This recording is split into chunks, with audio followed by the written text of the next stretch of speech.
Hello students, कैसे हैं आप लोग? सब अच्छा है? पढ़ाई लिखाई कर रहे हैं अच्छे से? चलिए, तो मैं हाजिर हूँ आप लोग के सामने इस वीडियो लेक्चर के माध्यम से। जैसा कि हम सभी जान रहे हैं कि हम लोग इसके पहले पढ़ रहे थे प्रीपोजिशन के बारे में। ठीक है, और मुझे उम्मीद है कि आप लोग प्रीपोजिशन अच्छे से पढ़े होंगे। हालांकि मैंने आप लोगों को बोला था प्रीपोजिशन अभी पूरी तरह से समाप्त नहीं हुआ है, लेकिन जो ग्रामर में पढ़ना है प्रीपोजिशन को, वो पोर्शन प्रीपोजिशन का समाप्त हो चुका है। एक दो लेक्चर और लगेगा उसमें समाप्त करने, इनफैक्ट कह लीजिए तो लेक्चर नहीं लगेगा। मुझे आप लोगों को कुछ पीडीएफ देने हैं, कुछ फाइल देने हैं, सो दैट कि आप लोग प्रीपोजिशनल फ्रेजेस को याद कर सको।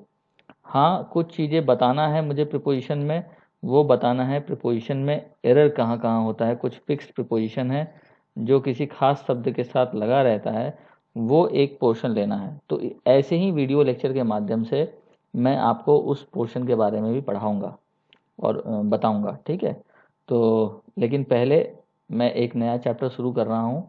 ये है सेंटेंस पैटर्न। इसका काफ़ी ज़्यादा महत्व है पूरे अंग्रेजी भाषा में। सेंटेंस पैटर्न आप समझ ही रहे हैं, सेंटेंस के बारे में है ये सारी कहानी। इंग्लिश में क्या बोलते हो आप, या हिंदी में आप क्या बोलते हैं? सेंटेंसेस ही तो बोलते हैं, वाक्य ही तो बोलते हैं। बिना वाक्य के ना हिंदी बोल सकते ना इंग्लिश बोल सकते। तो अगर सेंटेंस का ज्ञान अच्छे से आ जाए आपको, ठीक है, तो फिर अंग्रेजी काफ़ी अच्छी हो जाएगी। जनरली जो बिगनर्स होते हैं, जो इंग्लिश पहली बार सीख रहे होते हैं, लैंग्वेज सीख रहे होते हैं, या कोई बच्चा जब कोई भाषा सीख रहा होता है, तो क्या सीखता है? छोटे छोटे सेंटेंसेस सीखता है, वेरी सिंपल सिंपल सेंटेंसेस सीखता है। तो बस वही बात है। तो इस सेंटेंस पैटर्न में हमको क्या समझना है? तो सिंपल सेंटेंसेस के बारे में समझना है। फिर जब हम सिंपल सेंटेंसेस पढ़ लेते हैं, समझ लेते हैं, अच्छे से बोलने आ जाता है हम लोगों को, छोटे छोटे भाषा, छोटे छोटे वाक्य, तो हम कुछ दो तीन वाक्यों को एक साथ बोलना शुरू करते हैं, जोड़ते हैं सेंटेंसेस को, तो वो बन जाता है कंपाउंड सेंटेंस। और फिर उससे भी बड़ा, जब कंपाउंड सेंटेंस बोलना शुरू कर देते हैं हम, वो सीख लेते हैं, तो फिर उससे भी जो एडवांस वर्जन है, कॉम्प्लेक्स सेंटेंस को बोलना शुरू कर देते हैं, और भी कुछ उसमें जोड़ जोड़ कर। ठीक है, तो इस प्रकार से ये प्रक्रिया है सेंटेंसेस को सीखने की, कि किस प्रकार हम सबसे शुरुआत में सिंपल सेंटेंसेस का प्रयोग करते हैं, फिर उन सिंपल सेंटेंसेस को जोड़ने करते हैं, कंपाउंड सेंटेंस बन जाता है, फिर उनसे फर्दर बढ़ते हैं और फिर कॉम्प्लेक्स सेंटेंस का निर्माण करते हैं। तो हम कैसे सेंटेंस को सिंपल कहेंगे, कैसे सेंटेंस को कंपाउंड कहेंगे, कैसे सेंटेंस को कॉम्प्लेक्स कहेंगे, इनके बीच के अंतरों को इस पूरे चैप्टर में समझना है। काफ़ी इंपॉर्टेंट चैप्टर है, पूरे इंग्लिश का समझ लो कि आधार है ये। अगर ये चैप्टर समझ में आ गया तो समझ लेना कि अंग्रेजी की आधा पोर्शन आपका समाप्त हो चुका। और इसके पहले तो मैंने बहुत सुंदर चैप्टर पढ़ाया आप लोगों को, प्रीपोजिशन। ये भी अंग्रेजी का एक आधार है। ठीक है, जो मैक्सिमम एरर होता है लोगों का, वो प्रीपोजिशनल सिलेक्शन में ही हो जाता है। सही प्रीपोजिशन का प्रयोग नहीं करके, कभी लगाने का टू लगाते हैं, ऑफ लगाने का ऑफ लगाते हैं, टू कहीं पे भी कुछ भी लगा देते हैं। जहाँ प्रीपोजिशन नहीं लगना होता है वहाँ प्रीपोजिशन लगा देते हैं, जहाँ लगना होता है सही प्रीपोजिशन नहीं लगाते हैं, तो पूरी की पूरी अंग्रेजी खराब हो जाती है। तो इसलिए ये प्रीपोजिशन भी बहुत इंपॉर्टेंट चैप्टर था, बहुत बड़ा चैप्टर था। और ये सेंटेंस पैटर्न भी उसी प्रकार से उतना ही इंपॉर्टेंट है। इस सेंटेंस पैटर्न में एक और कॉन्सेप्ट आएगा, आप लोगों को समझने का होगा, जो होगा यूज ऑफ कंजंक्शन। ठीक है ना, पूरा का पूरा सेंटेंस पैटर्न जो है इसी कंजंक्शन के यूजेस पर बेस्ड है। किस प्रकार के कंजंक्शन के जुड़ने से सेंटेंस का स्ट्रक्चर चेंज हो जाता है, या सेंटेंस का जो पैटर्न है वो चेंज कर जाता है। कैसे कोई सेंटेंस कंपाउंड से कॉम्प्लेक्स बन जाता है, या कैसे कोई सेंटेंस सिंपल से कंपाउंड बन जाता है, ये सारी कहानी कंजंक्शंस की है। तो इस चैप्टर के माध्यम से आपको कंजंक्शन के सही प्रयोगों के बारे में भी जानकारी मिल जाएगी, है ना। और फिर एक और बात मैं बता दूं आप लोगों को, जब ये सब चैप्टर खत्म हो जाएगा, समाप्त हो जाएगा, उसके बाद हम लोग कंजंक्शन ही पढ़ेंगे, क्योंकि कंजंक्शन से ये रिलेटेड है। और कंजंक्शन की आधी कहानी इसमें समाप्त हो जाएगी। कंजंक्शन से आप इंट्रोड्यूस हो जाइएगा, कंजंक्शन के प्रयोगों को समझने लगिएगा, तो फिर हम कंजंक्शन चैप्टर को सेपरेटली भी पढ़ लेंगे, ताकि ये पूरी की पूरी कहानी ही समाप्त हो जाए और आपका एक अच्छा बेस, अच्छा अंग्रेजी का लैंग्वेज का आधार तैयार हो जाए, और आपके एरर्स कम होने लगे, and you really start speaking and writing English in a proper way. Okay, तो चलिए आज का ये सेशन हम लोग शुरुआत करते हैं सेंटेंस पैटर्न के बारे में। सबसे पहले हम लोग डिस्कस करेंगे सिंपल सेंटेंसेस के बारे में। ठीक है, वीडियो काफ़ी लंबा नहीं होगा। ठीक है, एक एक चीज़ को लेकर के आगे बढ़ेंगे, सो दैट पूरा कॉन्सेप्ट आपको समझ में आए। प्यार से सुनिएगा, आराम से सुनिएगा, और सारी बातों को सुन करके नोट कीजिएगा। ठीक है, और अपना भी कुछ इमेजिनेशन लगाइएगा, प्रैक्टिस कीजिएगा। यही है, यही तरीका होता है किसी भी चीज़ को सीखने का। तो आज का जो विषय है हमारा वो है सिंपल सेंटेंस के बारे में। चलिए समझते हैं इस बातों को कि कैसे हमको सिंपल सेंटेंस समझना है, कैसे हमको सेंटेंस पैटर्न को समझना है। ओके नाउ, तो देखो, to understand compound sentences and complex sentences it is very important to understand clauses. ठीक है, किसी भी तरह के सेंटेंसेस को समझने के लिए, सिंपल सेंटेंस को समझो, कंपाउंड सेंटेंस को समझो या कॉम्प्लेक्स सेंटेंस को समझो, ठीक है, जरूरी यह है कि हम क्लॉजेस को समझें। बिना क्लॉज को समझे हुए सिंपल सेंटेंस नहीं समझा जा सकता, कंपाउंड सेंटेंस नहीं समझा जा सकता, कॉम्प्लेक्स सेंटेंस नहीं समझा जा सकता। क्लॉज क्या होता है? What is a clause? तो clause is a group of words forming part of a sentence. इस बात को नोट कर लीजिएगा, ठीक है ना। And containing a subject and a predicate. एक सब्जेक्ट इसमें होता है और एक प्रेडिकेट होता है। किस में होता है? क्लॉज में होता है। ठीक है, किस में होता है? क्लॉज में होता है। तो क्लॉज क्या हो गया आपका? क्लॉज क्या हो गया? तो क्लॉज हो गया एक ग्रुप ऑफ वर्ड्स। क्या हो गया? Group of words. और इस ग्रुप ऑफ वर्ड्स में क्या क्या है? तो एक सब्जेक्ट है और दूसरा क्या है? प्रेडिकेट है। ठीक है, तो आप इसको याद कर लीजिएगा कि क्लॉज किससे बना है? तो क्लॉज बना है सब्जेक्ट से और क्लॉज बना है प्रेडिकेट से। सब्जेक्ट क्या होता है और प्रेडिकेट क्या होता है, आप समझते हैं इस बात को। ये क्लियर हो गया क्या है? क्योंकि तो ग्रुप ऑफ वर्ड्स है, शब्दों का एक समूह है जिसमें एक सब्जेक्ट है और एक प्रेडिकेट है। This is the clause. Okay ना, जैसे कि एग्जाम्पल में देखो, यहाँ एग्जाम्पल लिखा है, ठीक है, this is example. She said that she was in need of some help. क्या है कहानी? तो she said that she was in need of some help.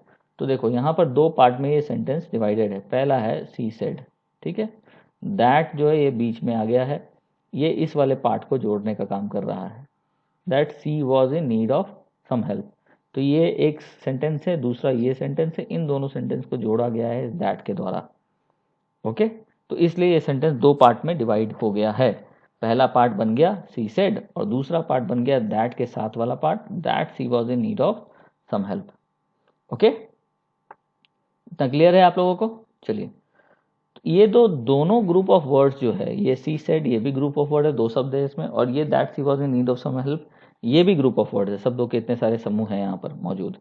इन दोनों के पास अपने अपने सब्जेक्ट है और अपने अपने प्रेडिकेट है, लेकिन इन दोनों का प्रयोग हम सेपरेटली नहीं किए हुए हैं।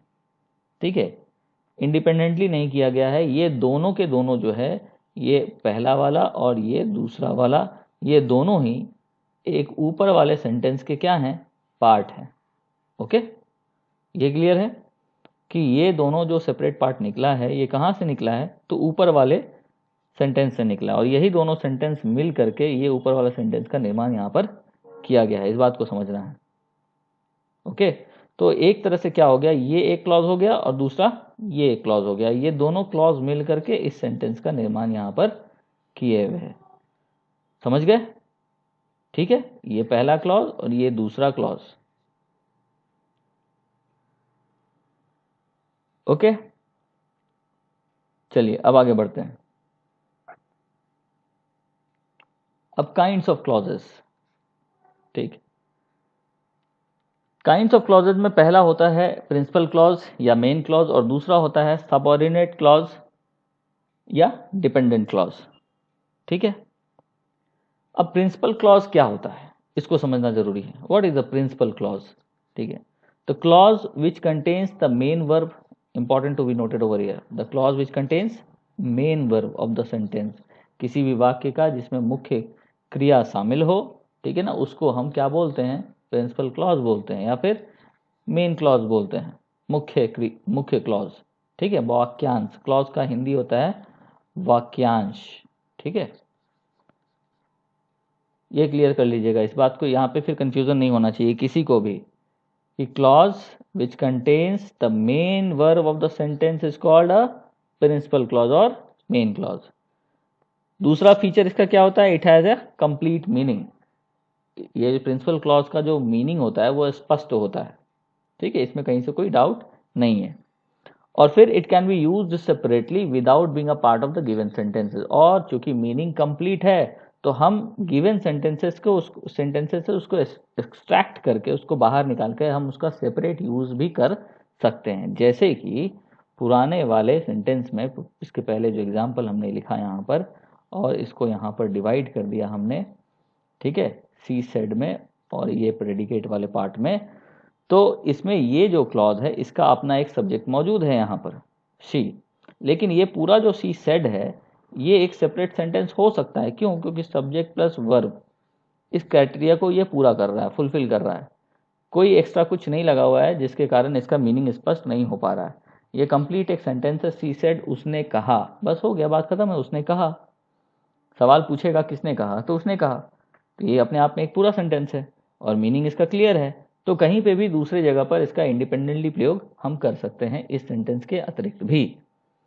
तो यही होता है प्रिंसिपल क्लॉज का मतलब इसमें एक क्या छिपा है, मैंने कहा था अभी तुरंत बताए हैं कि इसमें क्या है, contains the main verb of the sentence. तो है कि नहीं मेन वर्ब, देख लो सी सेड में मेन वर्ब है या नहीं है, तो यहाँ है ना सी सेड में main verb, said is the main verb. Okay, तो ये क्या हो गया, ये हो गया पीसी मतलब प्रिंसिपल क्लॉज। चलो अब सबऑर्डिनेट क्लॉज को समझते हैं, या फिर इसको बोलते हैं डिपेंडेंट क्लॉज। मतलब ये निर्भर है, निर्भर किस पर है, तो प्रिंसिपल क्लॉज पर निर्भर है। किस चीज के लिए निर्भर है, तो अपने मीनिंग के क्लियर होने के लिए निर्भर है। जैसे कि तो दूसरा वाला जो पार्ट था, that she was in need of some help, ये जो पार्ट है यहाँ पर, that she was in need of some help, this is the part है। तो यहाँ देखो दैट लगा हुआ, अगर यहाँ पर दैट नहीं होता, सपोज करो कि यहाँ पर अभी चूंकि लगा हुआ है that she was in need of some help, ठीक है। अब ये डैट नहीं होता, अब ये देखो sentence she was in need of some help, ये अपने आप में कंप्लीट मीनिंग दे रहा है, ठीक है। लेकिन अगर डैट यहाँ जोड़ देते हो तो ये कंप्लीट मीनिंग नहीं होता है, क्योंकि हिंदी निकाल के देखो ना, आप बोलो कि उससे मदद की कोई ज़रूरत थी, वो मदद, उसे मदद की ज़रूरत थी, और ये बोलो कि उसे मदद की ज़रूरत थी, तो की लगा देने से सेंटेंस कहीं ना कहीं अधूरा हो जाता है, ये थोड़ा सा अटपटा सा लगता है। It is not getting its complete meaning if you are adding that before this she over here, right. तो this makes the sense incomplete, और इस इनकम्प्लीट सेंस को पूरा होने के लिए इसको इसके पार्ट से जोड़ना पड़ेगा। सी सेड दैट, उसने कहा कि उसे मदद की आवश्यकता थी, ठीक है। तो ये कंप्लीट सेंस दे रहा है। तो अपने मीनिंग मतलब इस पार्ट के मीनिंग के कंप्लीशन के लिए इसको डिपेंड करना पड़ रहा है अपने प्रिंसिपल क्लॉज पर, जो इसको डिपेंडेंट क्लॉज बना दे रहा है। तो बस यही डिफरेंस है एक प्रिंसिपल क्लॉज में और एक मेन क्लॉज में। उम्मीद है क्लियर हुआ होगा। और एक और फीचर क्या है इसका, तो it can not B use separately, क्योंकि मीनिंग ही क्लियर नहीं है तो फिर सेपरेटली कैसे यूज हो सकता है, ओके ना, as it has no complete meaning. तो इसको आप समझ लीजिएगा। चलिए, उम्मीद है कि इतना समझ में आया होगा आप लोगों को। कोई अगर डाउट हुआ क्वेश्चन पूछ सकते हो, व्हाट्सएप पे पूछो, कमेंट करके पूछो, ओके। चलिए, कोशिश कीजिएगा व्हाट्सएप पे पूछने का, और वीडियो के बारे में कुछ कमेंट करना होगा तो कमेंट कीजिएगा। चलिए, kinds of sentences according to their clause structure. अब चूंकि क्लॉज को समझ चुके हैं, क्लॉज में हमने समझ लिया प्रिंसिपल क्लॉज क्या होता है, क्लॉज में हमने समझ लिया कि सबऑर्डिनेट क्लॉज या डिपेंडेंट क्लॉज क्या होता है। प्रिंसिपल क्लॉज वह जो अपने उसका मीनिंग कंप्लीट होता है, उसमें एक निश्चित वर्ब होता है, ठीक है, और सेपरेटली यूज हो सकता है। डिपेंडेंट क्लॉज वह, सबऑर्डिनेट क्लॉज वह जो अपने मीनिंग के कंप्लीशन के लिए प्रिंसिपल क्लॉज पर डिपेंड होता है, कोई कंजंक्शन के साथ लगा होता है। क्लियर है ना। तो अब इस आधार पर मतलब प्रिंसिपल क्लॉज को और सबऑर्डिनेट क्लॉज को समझने के बाद अब हम सेंटेंस के स्ट्रक्चर को, क्लॉज के स्ट्रक्चर को समझते हुए काइंड्स ऑफ सेंटेंसेस को पढ़ते हैं।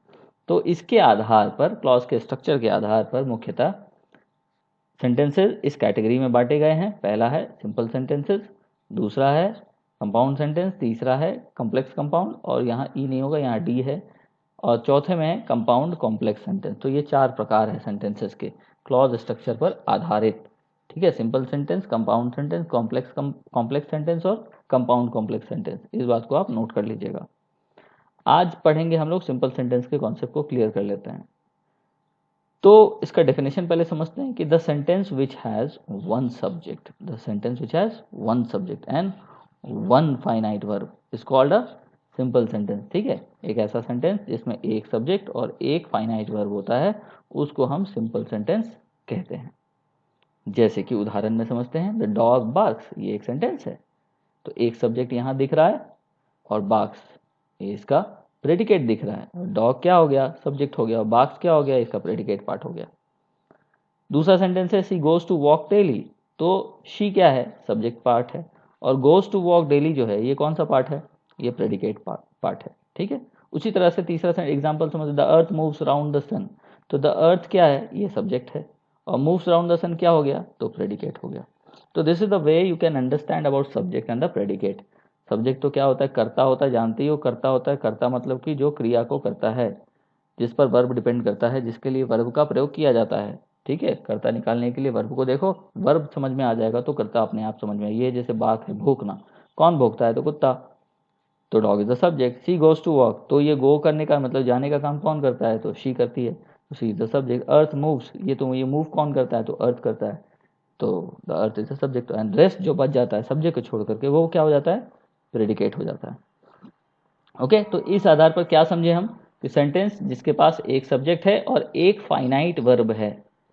ठीक है, फाइनाइट वर्ब मतलब जो अपने सब्जेक्ट पर डिपेंड करता है, टेंस पे डिपेंड करता है, इसको समझ लीजिएगा। फाइनाइट वर्ब का मतलब क्या होता है, what is a finite verb. अगर सपोज करो कि क्वेश्चन समझना है कि फाइनाइट वर्ब क्या होता है। फाइनाइट मतलब फिक्स है, इसका यूज फिक्स है, अनलिमिटेड यूज नहीं है, इनफाइनाइट नहीं है, ये फाइनाइट है, नॉन फाइनाइट नहीं है ये।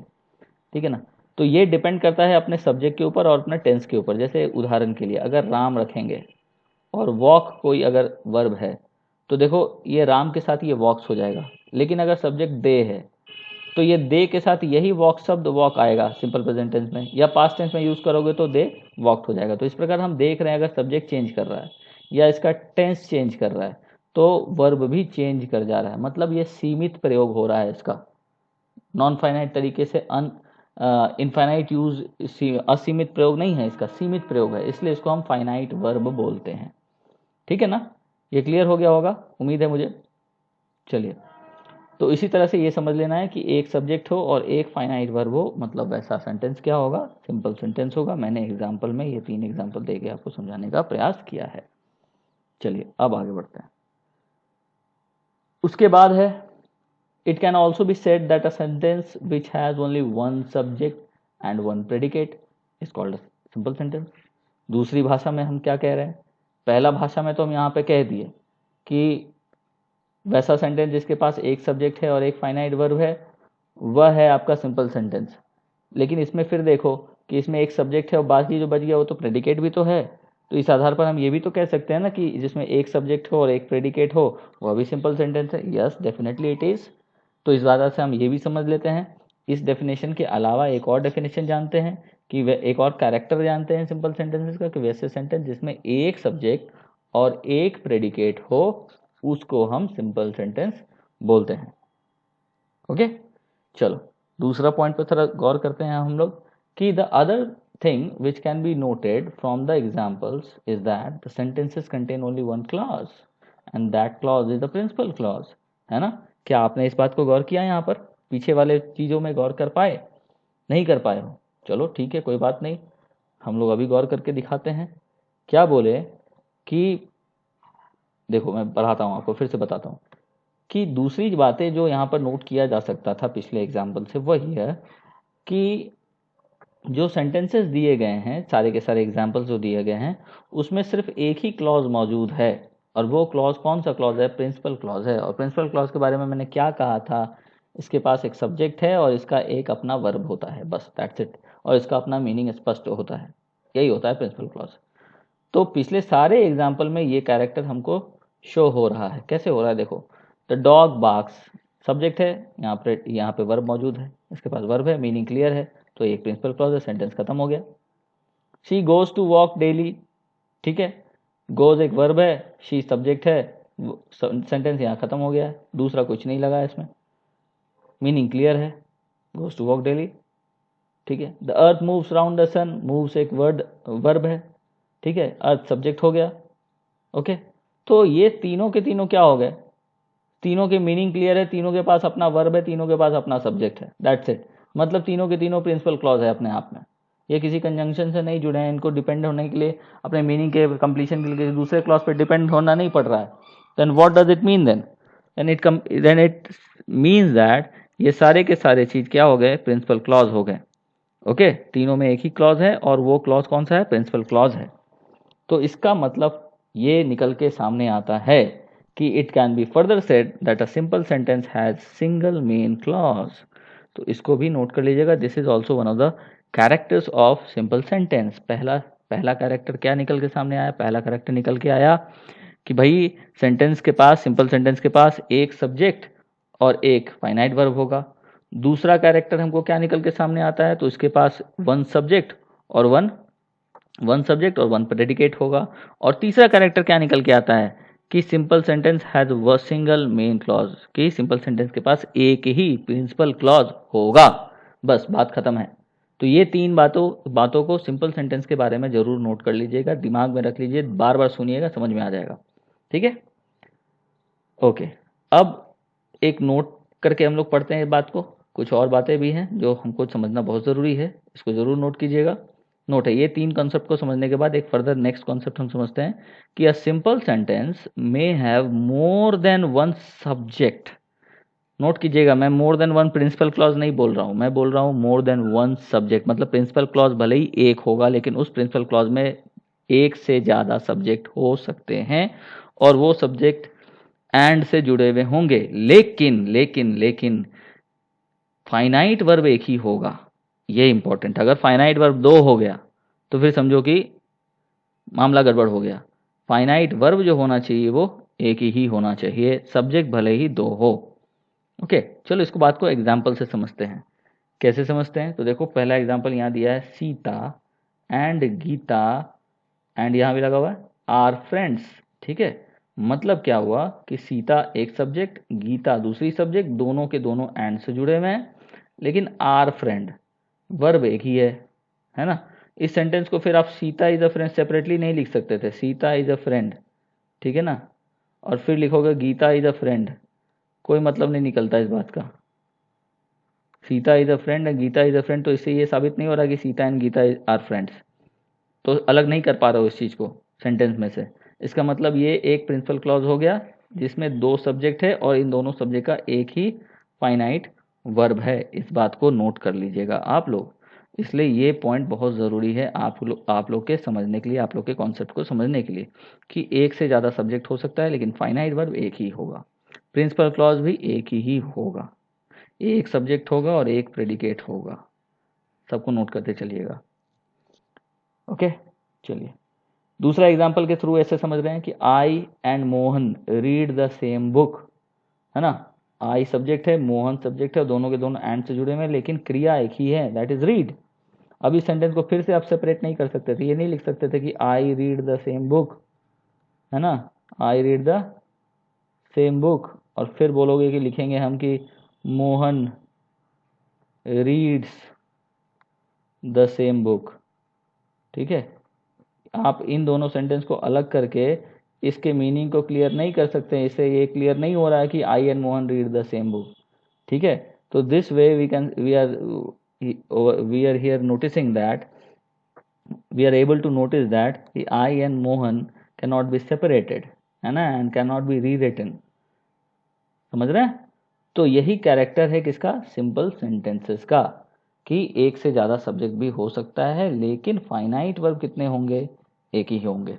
चलो, तो मुझे पूरा उम्मीद है कि आप लोगों को ये सिंपल सेंटेंस के पूरे कॉन्सेप्ट समझ में आए होंगे। सिंपल सेंटेंस के इतने ही कॉन्सेप्ट है, और अगर ये इस वीडियो को 2 बार 3 बार देख लेते हो तो सिंपल सेंटेंस के पूरे कॉन्सेप्ट आपके क्लियर हो जाएंगे। जितने भी बातें हैं सिंपल सेंटेंस के बारे में मैंने आप लोगों को बता दिया है। इसके साथ साथ प्रिंसिपल क्लॉज क्या होता है, मेन क्लॉज क्या होता है, सबऑर्डिनेट क्लॉज क्या होता है, ये मैंने बता दिया है। और उसके बाद उस आधार पर कितने तरह के सेंटेंसेस होते हैं वो मैंने बता दिया। और सिंपल सेंटेंस के कौन कौन से कैरेक्टर है, एक सब्जेक्ट, एक फाइनाइट वर्ब। फिर दूसरा कैरेक्टर हमने पढ़ा कि एक सब्जेक्ट और एक प्रेडिकेट, ये हो गया बात। फिर एक ही प्रिंसिपल क्लॉज, ये भी बात हो गया। ठीक है, और उसके बाद फिर एक से ज़्यादा सब्जेक्ट हो सकते हैं लेकिन फाइनाइट वर्ब एक ही होगा। ये भी सारी बातें हो गई, और यही सारा कॉन्सेप्ट है सिंपल सेंटेंस के बारे में। तो आज आपका सेंटेंस पैटर्न के चैप्टर का एक टॉपिक समाप्त होता है। आप इसका नोट्स बना के मुझे भेज सकते हैं। चलिए, तो इस लेक्चर में इतना ही। आप लोग अपना ख्याल रखें। वीडियो पसंद आया हो तो प्लीज़ लाइक बटन दबाएं, इससे मोटिवेशन मिलता है। जैसे आप लोगों को मोटिवेशन की ज़रूरत होती है, हम लोगों को भी मोटिवेशन की ज़रूरत होती है। बस एक लाइक बटन दबाना है अगर वीडियो पसंद आ रहा है तो। ठीक है, बाकी चैनल को सब्सक्राइब कीजिए, लोगों से शेयर कीजिए, नॉलेज को हमेशा स्प्रेड करना चाहिए। ओके, चलिए, take care, God bless you, good bye.